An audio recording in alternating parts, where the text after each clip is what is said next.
Good evening student. இப்போ நீட்டு வந்து May 4th வந்து ஸ்டார்ட் ஆகுது. அதுக்கு முன்னோட்டமாக அல்லது நீட் ரிலேட்டட் ப்ராப்ளமேட்டிக் கொஸ்டின் வந்து ஃபிசிக்ஸ்லேருந்து பார்க்க போகிறோம். இது வரைக்கும் பார்த்துருக்கோம், இப்போ பார்க்க போகிறோம். இப்போ என்ன பார்க்க போகிறோம்னா, ஃபர்ஸ்ட் சாப்டரில் வந்து எலக்ட்ரோஸ்டாட்டிக்ஸ் இருக்குது. அந்த எலக்ட்ரோஸ்டாட்டிக்ஸில் வந்து ப்ராப்பர்ட்டிஸ் ஆஃப் சார்ஜஸ் வந்து இருக்குது.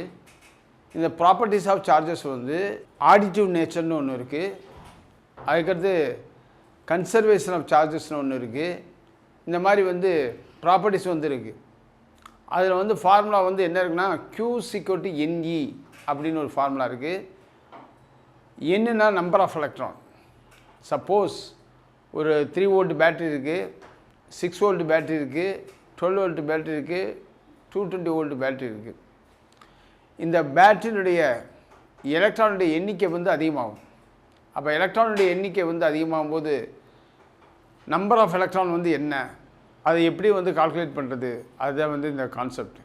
Okay, how many number of electron is increased for this problematic questions. We are going to counter it. How many numbers, அதை தான் பார்க்குறோம். க்யூன்றது சார்ஜ் ஆஃப் அன் எலக்ட்ரான், ஈன்றதும் சார்ஜ் ஆஃப் அன் எலக்ட்ரான் தான். Simple வந்து ரெண்டும் வந்து ஒன்று தான். சிம்பிள் வந்து டிஃப்ரெண்ட்டாக இருக்கலாம், ஆனால் வேல்யூ வந்து கான்ஸ்டன்ட் வேல்யூ வந்து ஈட வேல்யூ வந்து 1.6 × 10⁻⁻19 வந்து சொல்கிறோம். 19 கூலும்னு வந்து சொல்கிறோம். கூலும் சொல்லும்போது யூனிட் ஆஃப் சார்ஜ் வந்து கூலும்னு வந்து சொல்கிறோம்.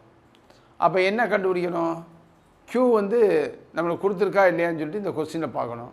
ஆனால் என்ன கேட்டிருக்கு, நம்பர் ஆஃப் எலக்ட்ரான் வந்து கேட்டிருக்கு. இதை வந்து கொஸ்டினுடைய கிவன் டேட்டா அப்படின்னு பார்க்குறோம். Which is bigger, a coulomb or charge on an electron, how many electronic charges form 1 coulomb of charge அப்படின்னு கொடுத்துருக்கு. 1 coulomb of charge அப்படின்னா Q=1 coulomb அப்படின்னு சொல்கிறோம். சரி, அப்போ ஃபார்முலா வந்து Q=NE அப்படின்னு இருக்குது. அப்போ E வந்து N வந்து என்னது, Q/Eன்னு வந்து சொல்கிறோம்.